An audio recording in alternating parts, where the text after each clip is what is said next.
안녕하십니까, 문틀란TV입니다. 형사합의 33부에서 이재명의 그 대장동 혐의, 그 다음에 성남FC, 위례 신도시 등에 관련된 그 재판이 열렸습니다. 재판이라는 것이 무슨 뭐 누가 말을 잘하나 썰전을 하는 게 아니죠. 재판이라는 건 결국 증거를 가지고 하는 것입니다. 어느 쪽이 근거가 있느냐, 어디 가까우냐 이런 것이고, 결국 거기에 재판장이 손을 들어줄 수밖에 없는데, 검찰은 상당한 그 증거, 그동안 수사를 통해서 확보한 이런 내용들을 자세하게 설명을 한 반면에, 지금 이재명은 어떻게 보면 자기의 주장, 일방적인 주장을 나열하는 한마디로 해서 궤변에 가까운 이런 변명, 이런 것들을 일관해 있고, 검찰이 지금 내놓은 자신에 대한 혐의에 대해서 어떤 객관적인 반박, 합리적인 반박을 전혀 찾아볼 수 없는 이런 거 수준을 보여줬다. 예를 들면 이런 말을 했죠. 공공으로 환수할 방법도 자기가 고민했지만 대장동 개발해서 편법으로 어디에 뭐 몰아주거나 법을 어기며 하자는 생각은 꿈에도 하지 않았다. 그러면서 업자를 만나서 차 한 잔 마신 적도 없고 10원짜리 하나 개발 이익으로 얻지도 않았다. 이렇게 주장하고 있습니다. 이건 지금 검찰의 수사한 증거하고는 전혀 다른 얘기입니다. 검찰의 수사하면 이재명이 결재한 이런 부분들, 거기 보면은 이 대장동 민간업자들에게 엄청난 특혜를 몰아준 이런 게 있고, 그다음에 위례 신도시도 마찬가지죠.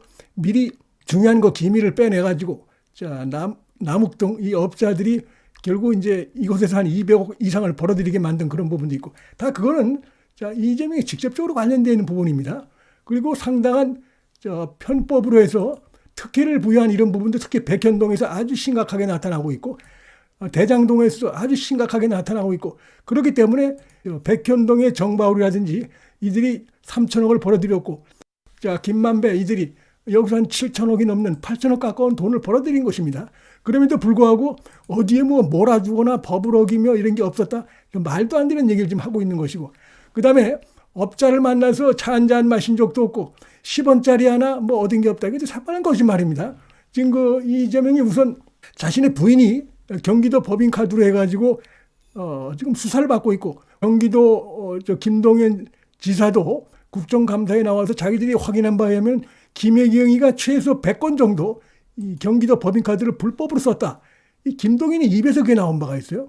공익 신고자의 그 신고에서 이재명에 대해서도 결국 자신의 부인 이 국고 횡령 이 사건에 대해서 지금 수원지검에서 본격적으로 수사에 들어가 있습니다. 뭐 그런 걸 떠나서 자신의 그 측근들, 뭐 정진상, 김용 이들이 대장동 민간업자들에게 여러 가지 뇌물을 받은 것 때문에 구속되고 좀 수사와 재판을 받고 있는데, 그들이 받은 뇌물 중에 적지 않은 부분은 이재명과 관련되어 있습니다. 예를 들면은 김용이 지금 이재명이 민주당 대선 경선에 나갈 때 20억을 요구를 했죠. 그래서 이 대장동 업자들로부터 8억 4천만 원을 받아 챙긴, 이거 좀 수사와 재판이 이루어지고 있는데, 자기가 10원 한 장 받은 바 없다. 자기를 위해서 쓴 정치자금이 들어갔는데 10원 한 장 받은 바 없다. 이런 거 새빨간 거짓말을 지금 하고 있습니다. 결국은 이게 말은 뭐 어떻게 하든 간에 이 재판이라는 것은 뭐 주의 주장 가지고 하는 게 아니라 어느 쪽이 객관적인 근거를 갖고 있는가, 이거 갖고 하는 거기 때문에 지금 재판 초기인데 이재명이 보이고 있는 이런 어떤 그 변론이랄까 이런 거 보면은 객관적인 이런 근거가 없고 그냥 일방적인 주장만 나열하는 이런 수준을 보여주고 있다. 또 예를 들면 이런 주장을 합니다. 행정기관이 인허가를 해주면서 뭐 공공의 영역, 자치단체, 또 공사가 이익을 환수할 것인지, 뭐 얼마를 할 것인지, 어떤 방식으로 할 것인지 정하는 건 법에 정해진 의무가 아니다. 이렇게 얘기를 합니다. 참 파렴치하다고 생각이 됩니다. 그러면서 너무 심하게 하면 공산당이라고 비난할 것 아니냐. 지금 누가 이재명에 대해서, 검찰도 마찬가지고 공산당식으로 그 민간업자들에게 이익을 거두지 않았다고 해서 지금 수사를 하고 기소를 하고 재판하는 겁니까? 지금 말도 안 되는 얘기를 얘기를 하는 것이고, 논리의 비약도 보통 심한 게 아니고, 그 다음에 지금 행정기관의 장이라 그러면 권한도 있지만 의무가 있죠. 공적인 어떤 그 감독 이런 거에 대한 의무가 있고, 적절한 공적 이익을 확보할 이런 의무가 있고, 그런 노력을 해야 될 의무가 있는 것입니다. 그런데 지금 보면 뭐 대장동에서나 백현동에서나 그 정반대 이거 엄청난 전례를 볼 수 없는 그런 엄청난 특혜를 따따블로 해준 것들이 지금 확인되고 있어요.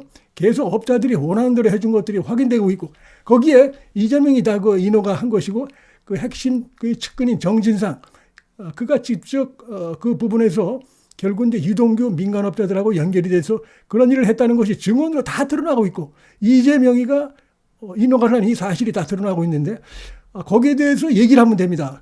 그런 사실이 있었는지 없었는지 이게 중요한 것인데 지금 그 얘기를 하지 않고 엉뚱한 얘기를 하고 있는 것입니다. 검찰이 그 이재명의 혐의를 입증할 수 있는 증거 확보된 상태다 보니까 이런 식으로 시장이 할 일이 아니다 라고 하면서 매우 이건 무책임하고 파렴치한 얘기를 하면서 너무 심하면 공산당이라고 할 거 아니냐 라면서 논리의 비약도 심한 이런 식의 얘기를 하고 있는 건 자신의 혐의를 갖다가 시선을 돌리려고 하는 것이다. 재판이라는 것은 불법이 저질러졌느냐, 직권남용이 이루어졌느냐 이런 부분들, 그다음에 공공기관의 장으로서 그 법과 그 어떤 그 규정이 정한 그 부분에 대해서 잘못한 부분이 있느냐 없느냐, 위배를 했느냐 안 했느냐 이런 거, 그다음에 적절한 어떤 공적 이익 확보 이런 부분에 대해서 문제가 있는지 없는지 거기에 대해서 문제가 있으면 처벌을 받고 뭐 이런 것입니다. 앞으로 재판이 어떻게 되겠다 하는 것이 충분히 지금 감이 잡히는 것이 한마디로 얘기해서 재판 초부터 완전히 열세에 몰려있는 이런 그 이재명이 오늘 스스로 보였다 이렇게 생각이 됩니다. 자, 대장동 관련해서 참나무 숲이냐 소나무 숲이냐는 그냥 쳐다보면 안다. 자, 이런 주장합니다. 근데 검찰이 수사에서도 그렇고 지금 하는 걸 보면 현미경 들고 DNA 분석기 들고 숲속 들어가서 땅을 파고 있다.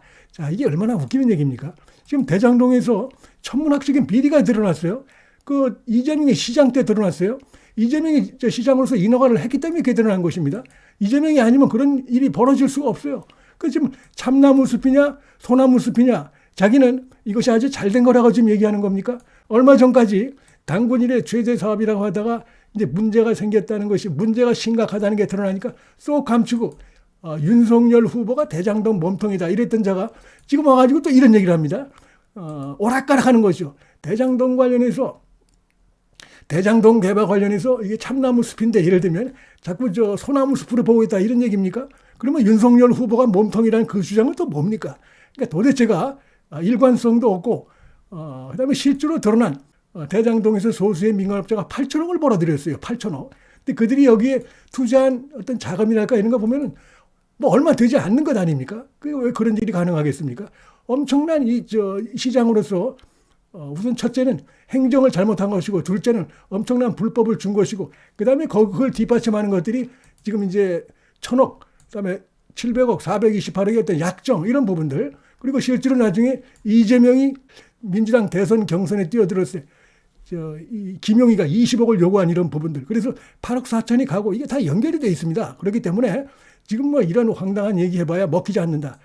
지금 시선을 흐리는 것이고 달을 가리키는데 엉뚱한 데를 쳐다보는 그런 발언이다 이렇게 볼 수밖에 없습니다. 그다음에 이제 성남 FC 관련해서도 또 변명을 하고 있습니다. 뭐 방치된 흉물 건물을 두산건설이 활용하도록 바꿔주고 공적 환수를 하는 게 이득이지만 전임 시장들이 그걸 하지 않았다. 내가 그걸 해가지고 방치된 흉물 건물을 갖다가 제대로 이렇게 개발할 수 있게끔 했다. 새빨간 거짓말이죠 이것도.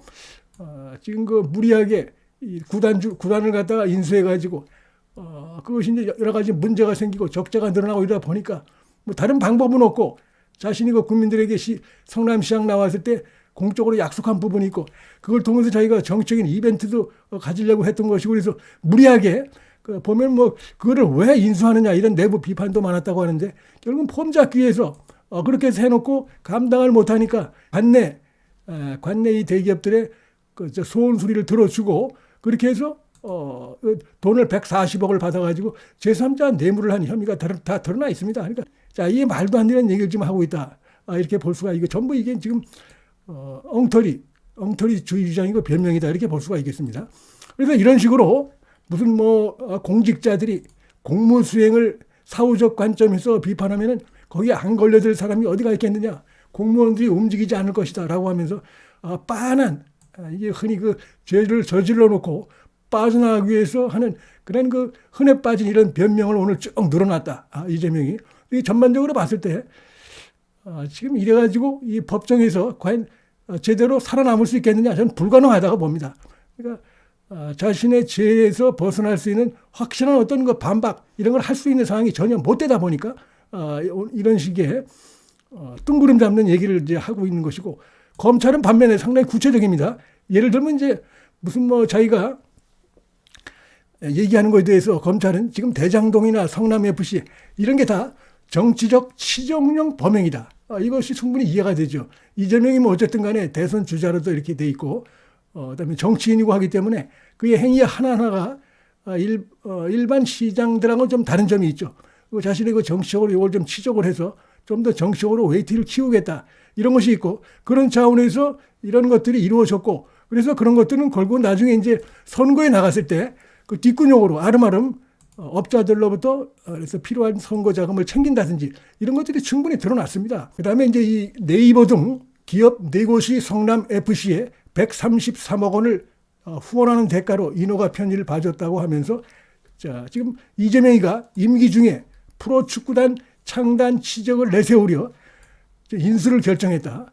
그리고 인수 이후 부도 위기에 직면했고 정치적 약속을 지키지 못해 지지율이 하락하는 등 부정적 영향을 우려해서 기업의 자발적 후원이 아닌 기업들의 현안을 해결해 주는 걸 대가로 이렇게 후원금을 받은 것이기 때문에 이거는 이 기업들도 일정 부분 다 진술을 하고 실토하고 있습니다. 지금 정진상이나 또 이재명도 직접 만났다. 이재명 정진상을 직접 만났다. 네이버 관계자들이 다 지금 진술을 하고 있어요. 그러면서 자기들이 무슨 뭐 적극적으로 이재명에게 성남시에 적극적으로 그렇게 로비를 했다기보다 지금 이쪽에서 성남시 측에서 그런 식으로 접근을 해왔다. 그래서 자기들이 그런 부분에서 호응을 했다라고 하는 부분이 다 지금 조사로 나와 있기 때문에 이건 불법이죠, 불법.